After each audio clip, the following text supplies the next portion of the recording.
Iran calls India. Iran president என்ன பண்ணுறாருன்னு பார்த்தீங்கன்னா, இந்தியன் பிரைம் மினிஸ்டர் நரேந்திர மோடிக்கு வந்து எஸ்டர்டே நைட் வந்து கால் பண்ணுறாரு. எப்படியெல்லாம் வந்து எங்கள் நாட்டை வந்து தாக்கியிருக்காங்க அப்படின்னு சொல்லிட்டு அதை கேட்டு வந்து பிரைம் மினிஸ்டர் நம்ம நரேந்திர மோடி என்ன பண்ணாருன்னு பார்த்தீங்கன்னா, ரொம்ப வந்து கஷ்டப்பட்டார். ஒரு வார்த்தை நரேந்திர மோடி சொல்லியிருக்காரு, 2 பேரும் குப்பைக்கு கீழே போடுங்க, நீங்கள் எதுக்கு பிரச்சனை பண்ணிட்டு இருக்கீங்க, பிரச்சனை பண்ணுறதுனால உங்களுக்கு என்ன கிடைக்க போகுது, போர் செய்கிறதுனால உங்களுக்கு என்ன கிடைக்க போகுது அப்படின்னு சொல்லிட்டு கேட்டிருக்காரு. இந்த உலகத்திலே பார்த்தீங்கன்னா 20% ஆஃப் ஆயில் எங்கேருந்து கிடைக்குதுன்னு பார்த்தீங்கன்னா ஈரான்ல இருந்து தான் கிடைக்குது. ஆஃப் ஹார்மோன்ஸ்னு ஒரு இடத்துல இருந்து தான் வந்து வருது. ஈரானோட பார்லிமெண்ட் வந்து இந்த எண்ணெயை வந்து நீங்கள் வந்து வெளியே விடக்கூடாது அப்படின்னு சொல்லிட்டு 1 மினிட் வந்து ஸ்டாப் பண்ணிட்டாங்கன்னா போதும்.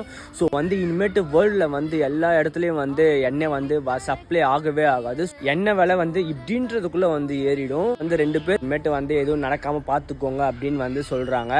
ஸோ வந்து இந்த 2 பிரச்சனைனால பார்த்தீங்கன்னா இந்தியாவில் மோஸ்ட் ஆஃப் த பீப்புள்ஸ் வந்து நிறைய பேர் வந்து ஆயிலை நம்பி தான் இந்த வரைக்கும் காலத்தை ஓட்டிட்டு இருக்காங்க. அதனால வந்து எந்த ஒரு பிரச்சனையும் நீங்கள் பண்ணாதீங்க அப்படின்னு சொல்லிட்டு இருக்காங்க.